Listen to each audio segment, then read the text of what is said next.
Hello, welcome back to Behind the Paddle podcast with me, Paul and Victoria. We are carrying on with an English Madam, Chapter 8. I crave an ample angel.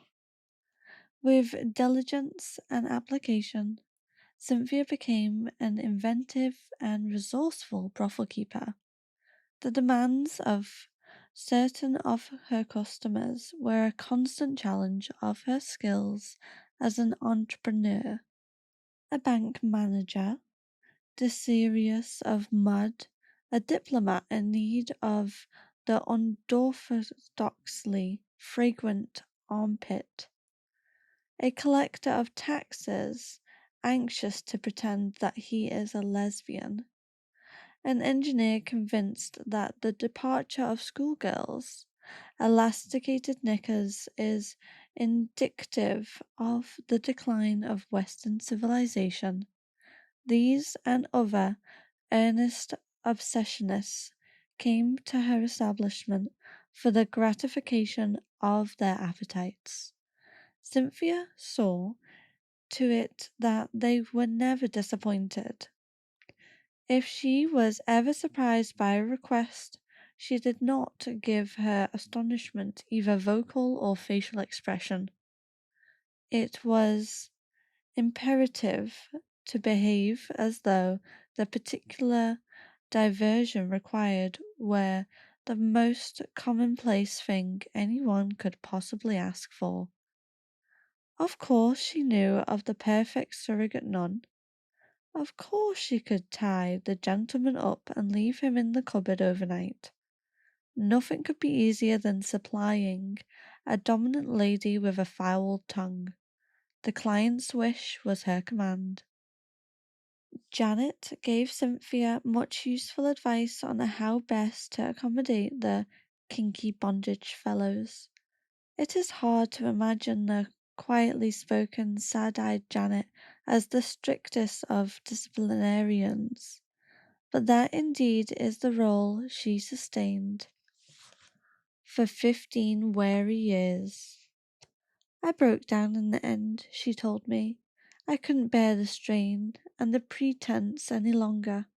Janet decided at the outset of her career that she would work with her mind rather than her body. In other words, she would not be the conventional prostitute, offering herself for conventional sex. She would cater for men who seldom wanted physical contact of the customary kind. She would satisfy the needs of those who wanted debasement and humiliation, needs that could as well be satisfied in the kitchen as the bedroom. I had to do a lot of acting. Sometimes I was playing as many as 6 different parts in a single day. Janet rented an apartment in Paddington, which had previously been occupied by an Austrian prostitute of a naturally severe disposition. Helga had enough. The time had come for her to return to Austria and try to live a normal life with the money she's made. Janet bought Helga's equipment, ropes, whips, boots, stocks, and inherited the majority of her punters. Janet soon discovered that the men who visited her were from the upper reaches of English society. They wore expensive suits and carried rolled umbrellas. To judge by the performance that many of them demanded of Janet, they had each been reared by a foreboding nanny, of whom they had never ceased to be in awe. One such was a portly, rubicumed politician who would turn up at the flat in Paddington with a script in hand. While Janet studied her lines, he disappeared into the bathroom, from which he emerged some minutes later in the not very convincing guise of a schoolboy. I really had to stop myself from laughing the first time I saw him, Janet said. I mean, he was very fat.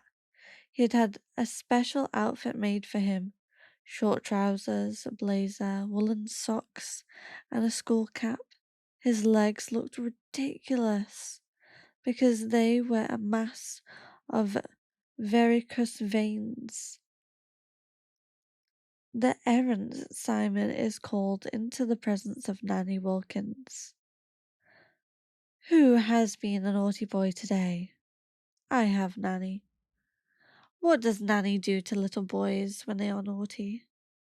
She smacks them, Nanny. And where does Nanny smack them, Simon? On their. Speak up! Nanny can't hear naughty little boys who mumble. On their bot-bots, Nanny. Nanny thinks that Simon is too old for that nursery talk. Nanny does. Now where exactly on Simon's person is Nanny going to administer a smack? On his bottom, Nanny. Precisely. Simon presents his bottom to Nanny, who smacks it hard. Now stand up straight. Yes, Nanny. At once, Nanny. Thank you, Nanny. Nanny notices something that enrages her. Who has not washed behind his ears this morning? Speak up! I must have forgotten to, Nanny. I won't forget again, I promise, Nanny. Nanny has heard too many of Simon's promises. Nanny has. Nanny clips the errant Simon on both ears. And there the playlet would end. I never once saw his cock. In all the years I acted Nanny for him, he used to come inside his shorts when I clipped his ears. Then he'd go off to the bathroom. The next thing, he'd be in his pinstripes, looking like a proper politician. I often thought to myself, if only the public knew what I know about you, when he paid me for his pleasure. Janet realized that she was on the verge of a breakdown when she found herself envying the prostitute who worked in a flat on the opposite side of the street. If a taxi drew up and a bloke in casual clothes got out, I knew he was one of hers. If he was wearing a bowler and pinstripes, he was one of mine. I got to thinking how lucky she was, dealing with normal men instead of the upper-class loonies I had to put on a show for. Janet fell in love with just such a normal man, with whom she now lives. She is fortunate, she maintains, because an ex-prostitute is not everyone's idea of a good catch, and her lover is completely aware of the kind of woman he has caught. He's very special. He knows I was on the game, yet he shows me nothing but respect. When Cynthia opened her doors, then, to the kinky bondage fellows and their ilk, it was to Janet that she turned for assistance and information. Janet had long ago mastered the art of appearing forceful when she wielded the whip or thong, whereas in reality she was barely calling on her resources as a disciplinarian. There was no need to be cruel to yourself in order to be cruel to them. Economy was of the essence. One skillfully applied thwack was more pleasing to the recipient and less physically demanding of the applicant than a dozen haphazard strokes. The conservation of energy was of paramount importance, Janet insisted. It was the client who had to be exhausted. Cynthia was afforded additional advice in regard to the business of domination by Gregory, whose own compulsion to be humbled had led him to Janet. Cynthia's future maid-servant described his ideal mistress in a letter to the woman who was to persify that ideal. Dear Cindy, I've had a bit of time to research more into the subject that intrigued you, namely domination. The newspaper article I enclosed deals with the aggression angle from a purely medical standpoint, and I've made a few notes which used or read in conjunction with my quote slave manual, which I hope you kept, might enlighten you still further. It's really the bits Adler leaves out. For a start, you asked me once if I considered a rather attractive low-cut black dress you were wearing was the costume for the dominant mistress role of erotic fame. I said no, thus cruelly shattering your belief, which was very uncharitable of me, because I didn't then give you my ideal version of such a character. I now make amends for my curtness, and hope it will prove interesting reading. My ideal, quote, Lady Dominia is an assemblage of all the fictional main female characters and bizarre where figured in most sadomasochistic literature, and is as follows.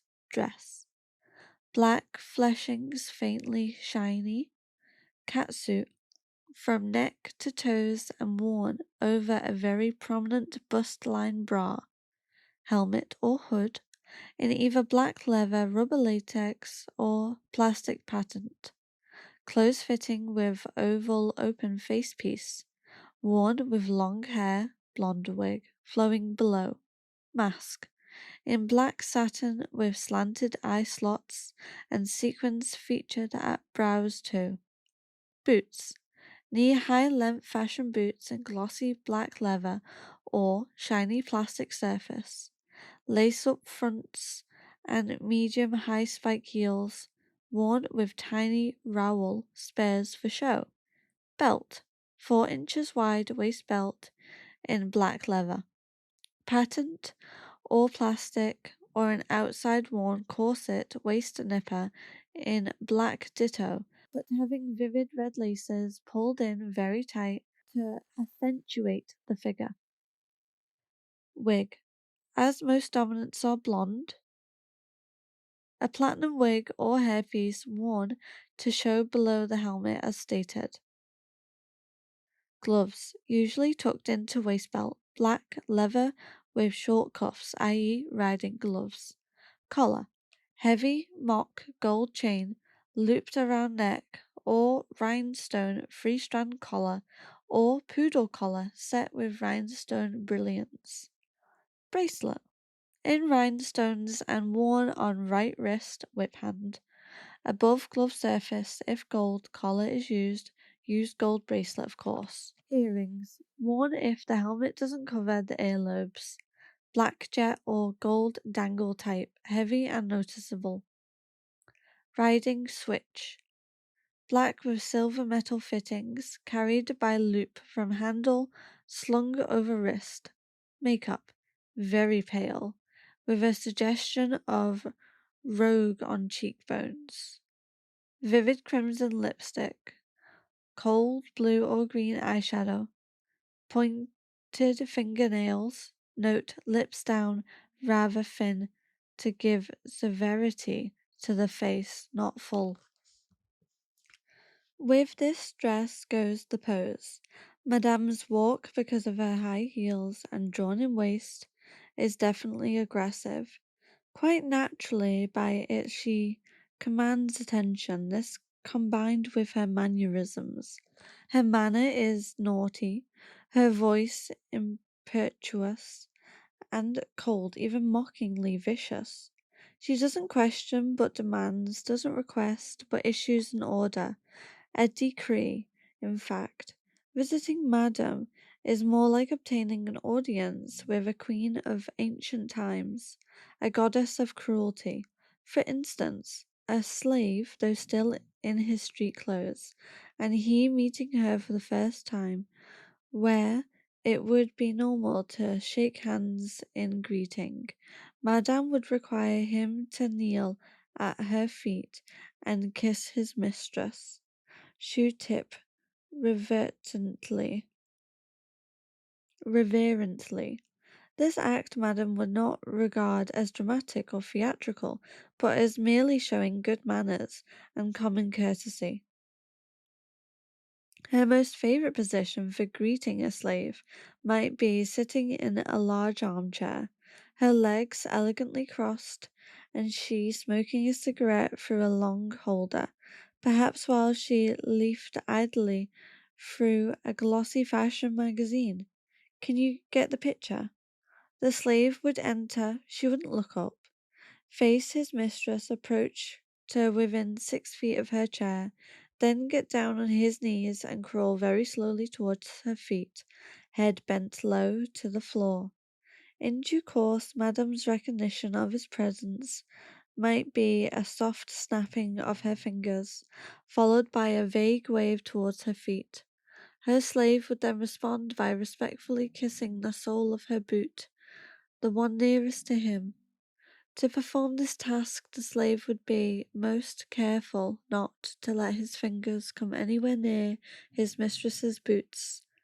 The punishment for such a crime would be, say, 12 cuts of the whip across each palm, since his fingers, however carefully they had been scrubbed and manicured, would be considered by Madame to be unclean. The most favourable response his mistress might show the slave would be to raise the other sole to the slave's lips to be kissed likewise. This would be a singular show of tolerance. The most favourable response his mistress might show the slave would be to raise the other sole to the slave's lips to be kissed likewise. This would be a singular show of tolerance.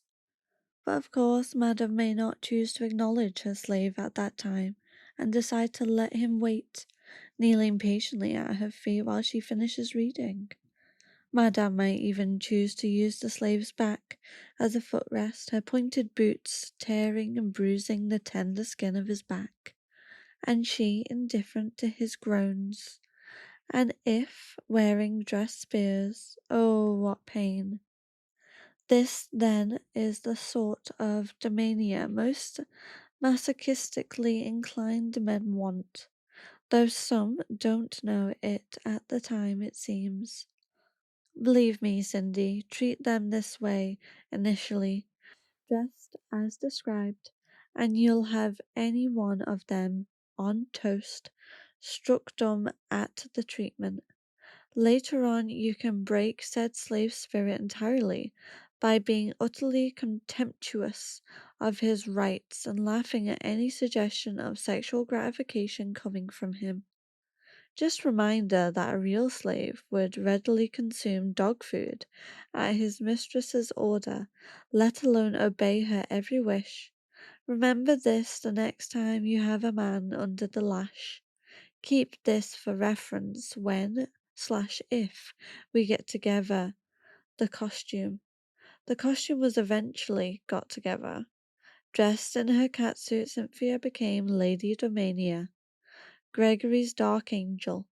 Many were the joyous evenings in Cranmore when Lady Domania, or Madame Balloni, as Mitch preferred to call her, ruled over her underlings. It must be stressed, though, that the Cranmorian style of domination and cruelty is a relatively mild kind, compared to those ladies who advertised their wicked appeal in the magazine Madams.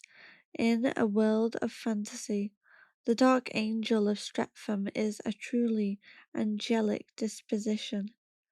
This curious journal, one of several produced by the felicitously named Swiss Publishing Company, contains articles on every aspect of male subordination. The self-proclaimed bitch, Miss Candida, offers advice on penile restraint, squatting power, high heel worship, and other strange customs, not all of them hygienic. There are letters from inspired and aspiring doms and photographs and drawings of enslaved men and their stern or mocking captors. There is a Madam of the Month who, for some reason known only to the editorial staff, is usually obese. These necklace neo-Nazis, for sure most of them pretend to be, are probably loving and responsible mothers, favourite aunties, cherished grannies to their victims. However, they are superior beings with the power and indeed the right to terrify.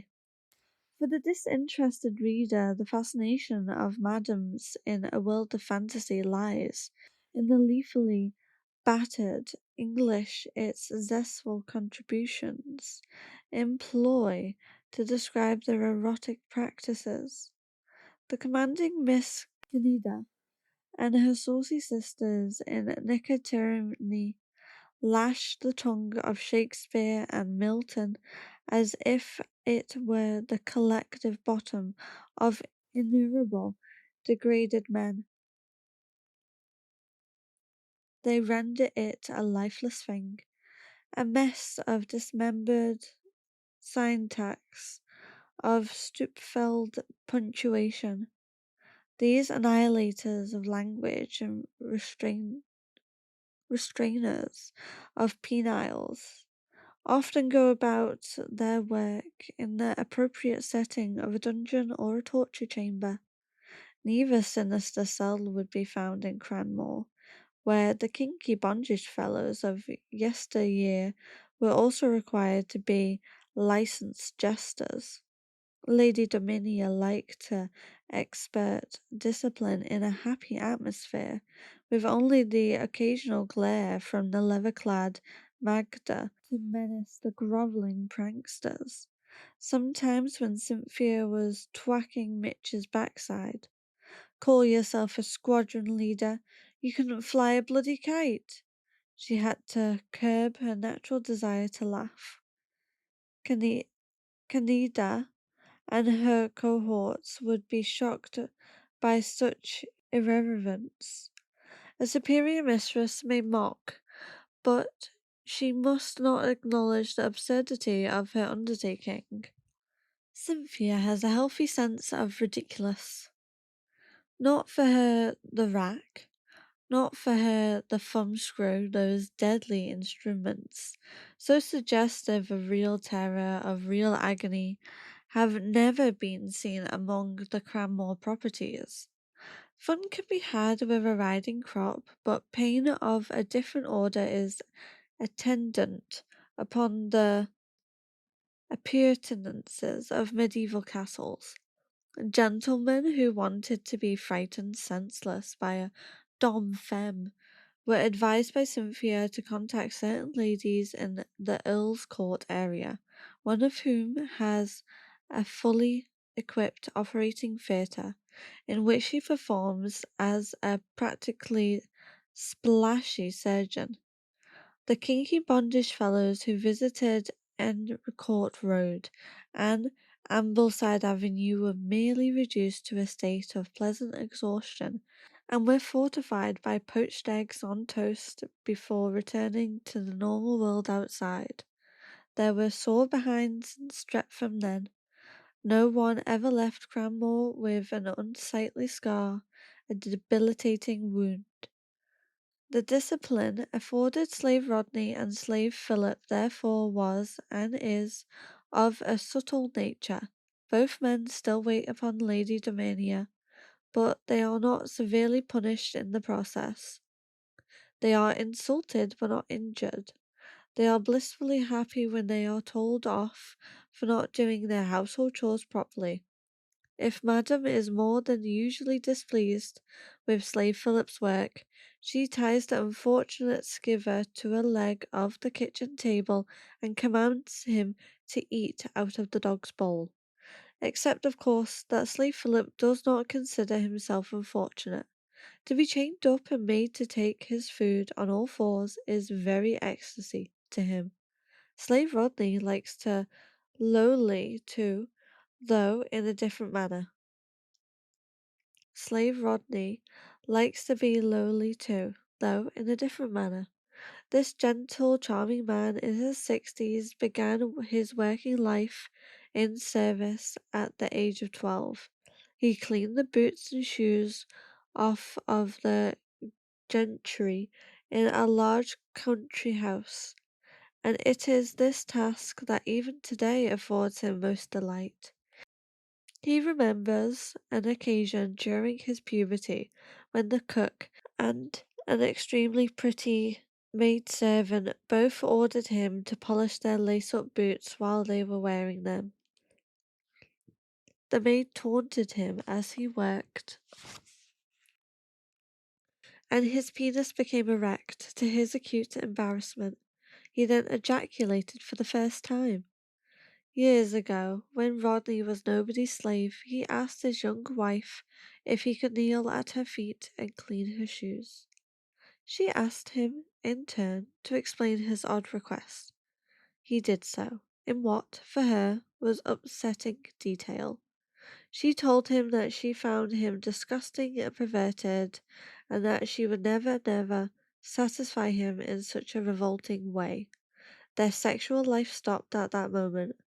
The marriage was sustained for the sake of their daughter, who herself is a mother now.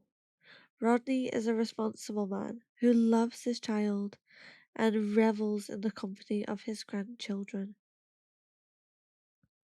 Rodney would have continued living in extreme physical frustration had he not chanced upon a contact magazine containing an advertisement from Cynthia.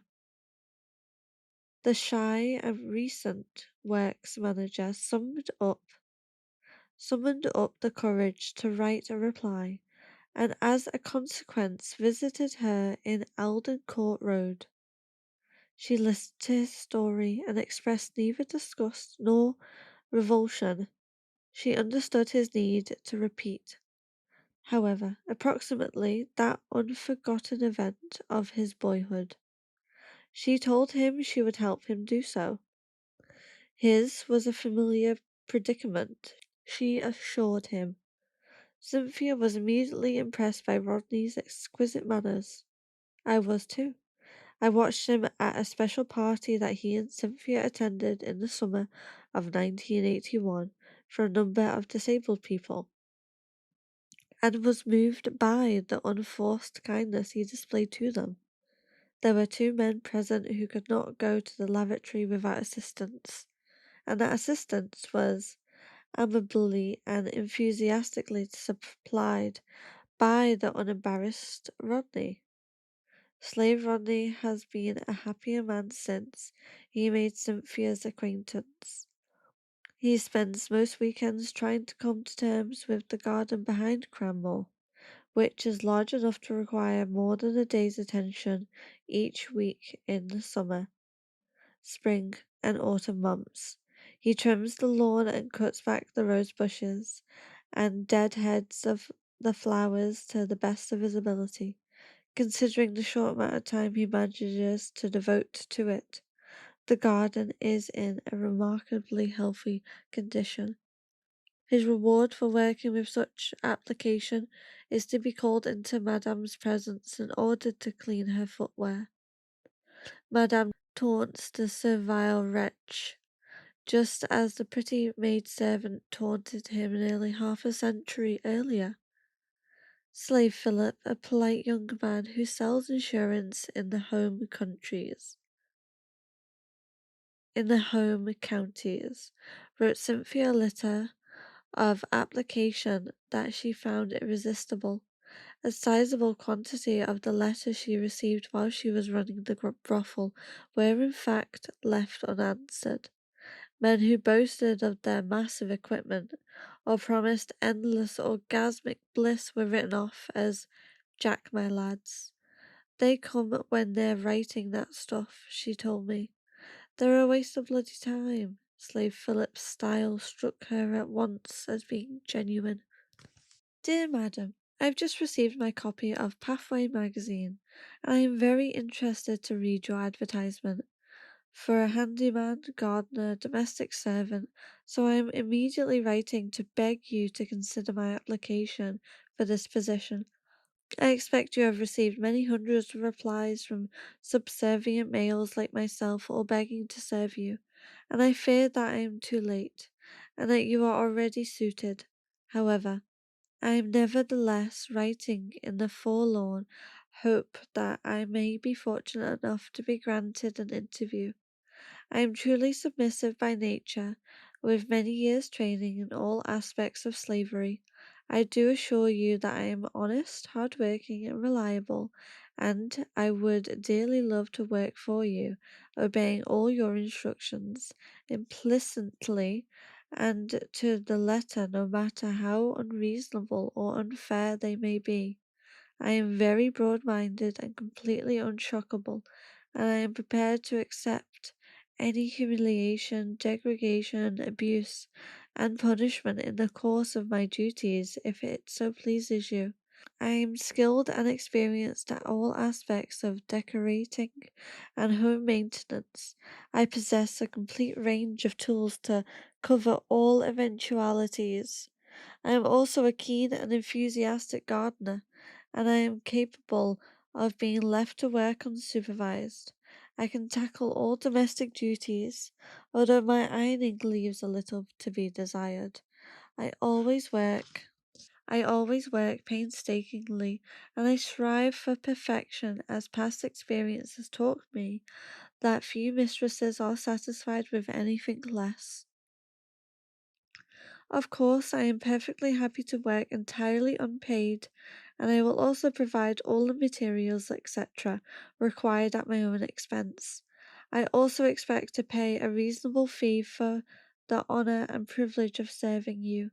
You state in your ad that foot fetishists are welcome.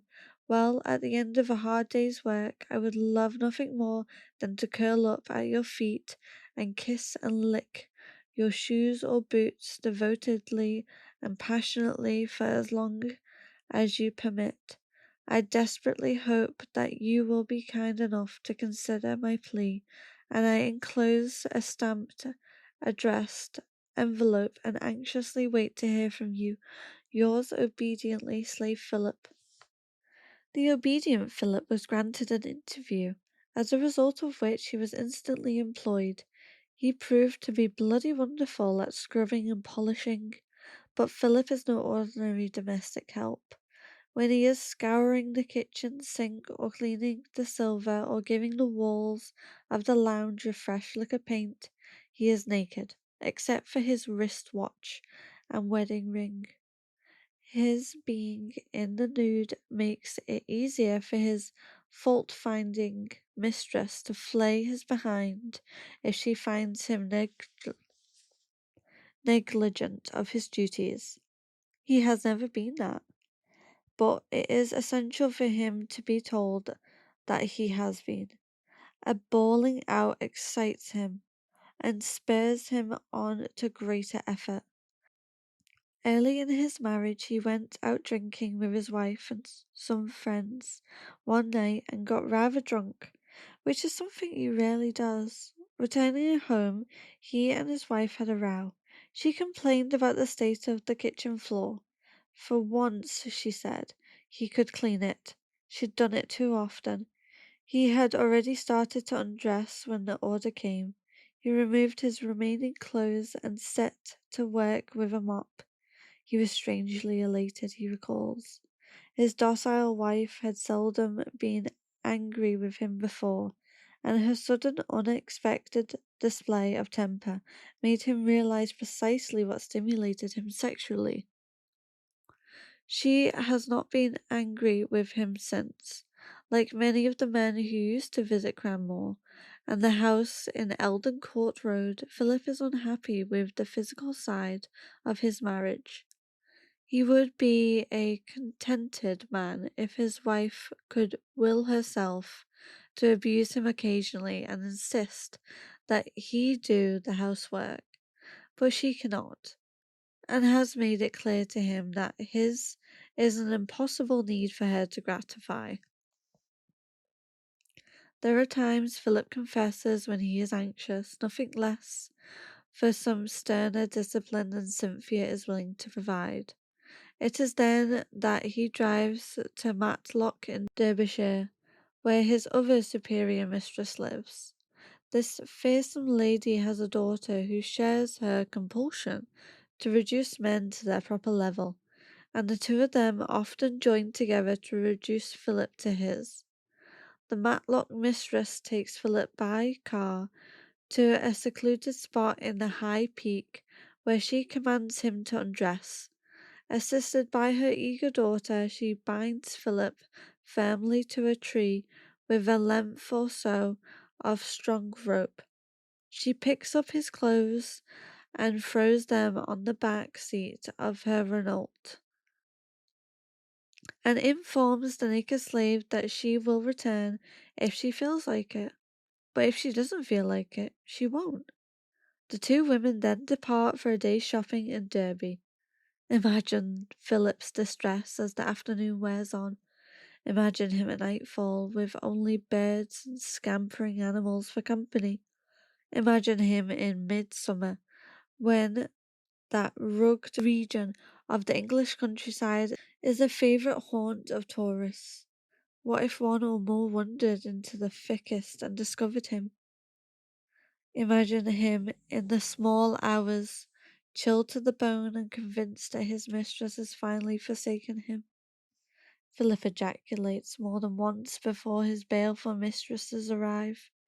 Unlike poor Onan, the dispersive inventor of coitus interruptus, he is not slain by a displeased god, though he is the recipient of several jibs from both the Matlock mistress and the mistress Manique.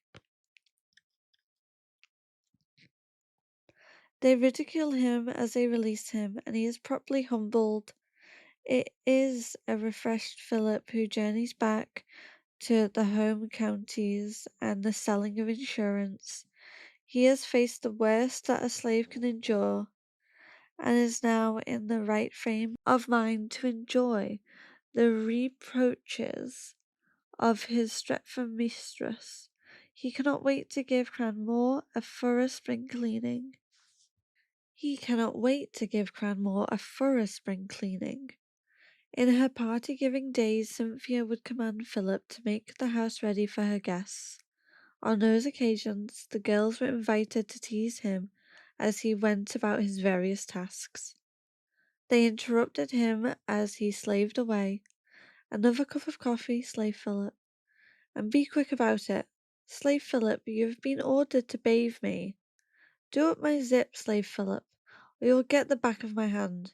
Slave Philip responded to their demands by thanking them for giving him the honour of proving himself useful, though in his next breath he apologized for his inadequacy.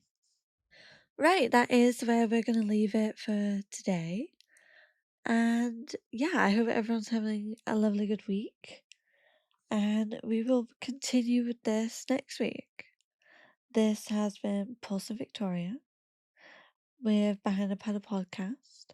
It's very interesting the language I find that Cynthia uses of the good old days, where she talks about obese madams, mistresses being on like the front cover and things, when I feel like that would be very progressive.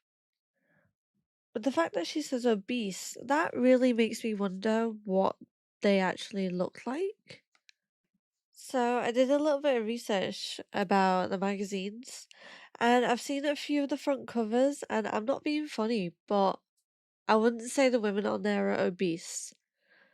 Um, Maybe back in the day, obviously, I feel like they had different standards on what women should look like. But oh my the nerve to say that the women on there were obese. They were bigger, yeah, big beautiful women, but not even like some aren't even that. I would just say they have curves. Crazy. I don't know. Like I'm starting to get to know Cynthia quite a bit in this book. um And I feel like this book definitely shows the times and what it was like. Because I genuinely think, me personally being a dominatrix, I get way more burnt out from doing that than I do escort work. With being a dominatrix, you're using your mind. You are constantly thinking about what scenes you can do. And if anything goes wrong, what can you do to fix it? Like, your mind is always going so, so fast. And it's not as simple as just like whacking somebody with a riding crop every now and again. No, it's quite constant. It can be. So I personally would say being a dominatrix is much more complicated and draining and comes to burnout faster than an escort. With also being a dominatrix, you have role play, you can have storylines, you hear your client talk about their life and their personal experiences, and sometimes you have to make note of that as well. You don't get that as often in escort. Now, bear in mind, I've been doing this for 9 years, so I have been doing it for quite a good while. And the bit where Cynthia talks about, oh, if the wife of Philip could just, spank him every now and again. No. Just no. That's not a healthy relationship. Just straight up, it's not. I would never want my partner to do something to me which they weren't comfortable with. In fact, I was in a relationship like that and it didn't feel right. It just felt it made me feel uncomfortable and them uncomfortable as well because I knew that they were doing it for me. And I mean, my previous partner, one of them did say just like, "Oh yeah, I'll do it for you because you want me to do it." But no, I want to play with somebody who has the want to do it and the joys out of doing it. It's me personally, I do not see it as healthy. Just assuming and telling your partner that we need to do this for it to work and you want them to feel uncomfortable. Like that's not okay. There needs to be something else, like going to a mistress. But there also needs to be like a big conversation about what needs to happen because when it comes to being sexually active, for some relationships, that is a massive part of just being healthy, a healthy human being. I know that I could never have a vanilla relationship. I need somebody who's kinky. I want somebody who wants to like tie me up and spank me and all this stuff. Oh, I'm a switch as well. So I'm submissive and I'm a dominant at times. Um, so yeah, I personally reading this book, we're near the end, I think we've got less than 100 pages left. I feel like Cynthia very much still wants to please men in her way. Also, can we just talk about how that guy's list of what she needed to look like and what she needed to wear? Like, I've had that before, 100%. And it's kind of crazy that he's just like, yeah, do this, do that. Every person is different. Every person is different. They might not like what she wears or, how she acts and things. The clients fall in love with your character, your facade, or just yourself, which can be very dangerous and you have to really be careful. And when she talks about Janet falling in love with such a normal man and how she's fortunate and you know, she's an ex-prostitute is not everyone's idea of a good catch. And she says about how he's special. Like, what? I'm sorry, like, clearly this is just a different generation, but if your man does not accept you for who you have been, for who you are, and for who you will be, do not date them. Stop right there and go find somebody else if you want to be with somebody else. No. There should not be any, oh, he's special. He, like, no. No. Does he understand what women have had to do and what they have had to put up with? No, probably not, because he's a man. And he doesn't and will never understand fully. But to say that he is special because he has picked somebody who is essentially what? Broken or damaged and has a history of sleeping with men or being a deviant. No. As I said, this is just a totally different generation. I ain't being fucking thankful for no man when it comes to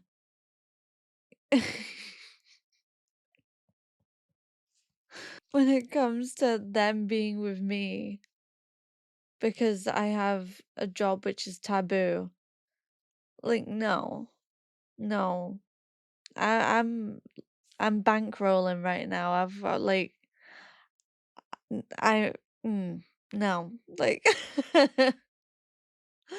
like I will be completely honest and say that it is very hard to find a man for myself because I have so many checklists.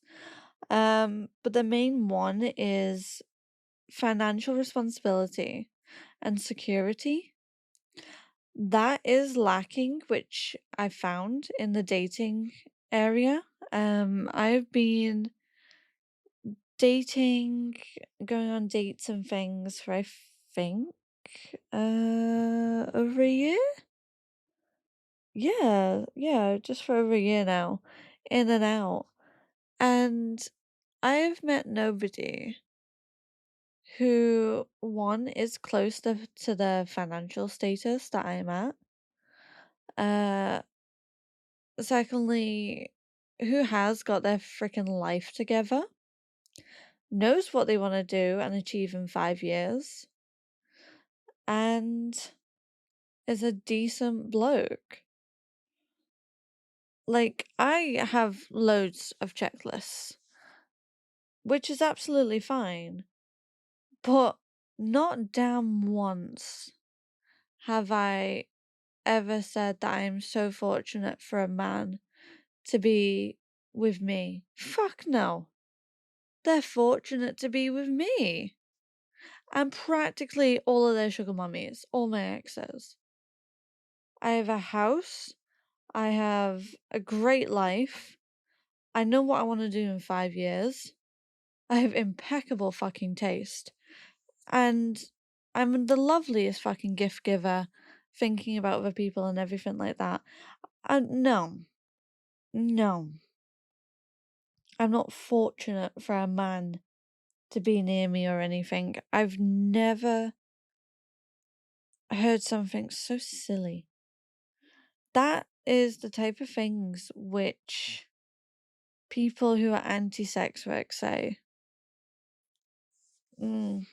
Just gives me I'm not gonna carry on. But no. So this will be all. Thank you for listening to my TED talk about how men should just be thankful for women looking at them in the first place. Whether that woman is into BDSM or is a dominant or not. There is a male loneliness pandemic going on and there is a good fucking reason for it. So, yes. Okay. This has been Pulse and Victoria. We're Behind the Paddle podcast. Thank you for listening. Bye.